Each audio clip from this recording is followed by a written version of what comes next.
কিরে বন্ধু, তোরা কি করছ? তোদেরকে আমি খুঁজতেছি কলকন থেকে। দেখতেছস না কি করি? মার মার মার মার মার, রিভাইভ দে আমারে।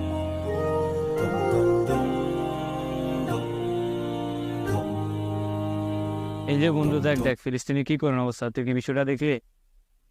বিষয়টা আমি দেখছিলাম যে ফিলিস্তিনি মুসলিমদের উপর কিভাবে নির্যাতন করা হচ্ছে, বিশেষ করে শিশুরা, মহিলারা, পরিবারগুলো প্রতিনিয়ত আতঙ্কের মধ্যে থাকতে হচ্ছে। হ্যাঁ, তাদের জীবনটা আসলে খুবই কষ্টের মধ্যে আছে। হ্যাঁ, এবং মুসলিমবাসী সারা বিশ্বেই মুসলিমরা পদে পদে ভাবে নির্যাতিত হচ্ছে। এই মুহূর্তে একজন মুসলিম হিসেবে আমাদের কর্তব্য হচ্ছে তাদের সমর্থনে এগিয়ে আসা। আচ্ছা চল, জোহর আজান দিচ্ছে, আমরা নামাজটা পড়ে নিই। জিহাদ চল, জোহর আজান দিচ্ছে, নামাজ পড়ে আসি। দোস্ত তোরা যা, আমি গেমটা শেষ করে আসতেছি।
কিন্তু তোর অজুটা হয় নাই।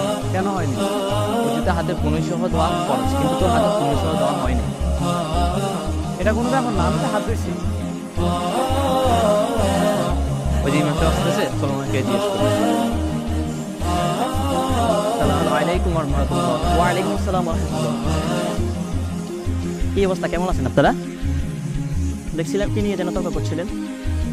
এই যে অজুর বিষয়টা নিয়ে আমাদের অজু করছিল ও, কিন্তু পরিপূর্ণ হাত ধোয়া হয় নাই। এখন ওর অজু হবে কিনা, পরিপূর্ণ যদি হাত ধোয়া না হয় তাহলে অজু হবে কিনা বিষয়টা বুঝতে পারছি। এই পুরো হাতটা ধোয় নেয় না, যদি পুরো হাতটা ধোয়া না হয় তাহলে তার অজু হবে না। অজু না হলে তার নামাজ হবে। কারণ অজুতে 4 ফরজ। 4 ফরজের মধ্যে একটা ফরজ হচ্ছে 2 হাতের কনুই সহ সম্পূর্ণ ধুত করা।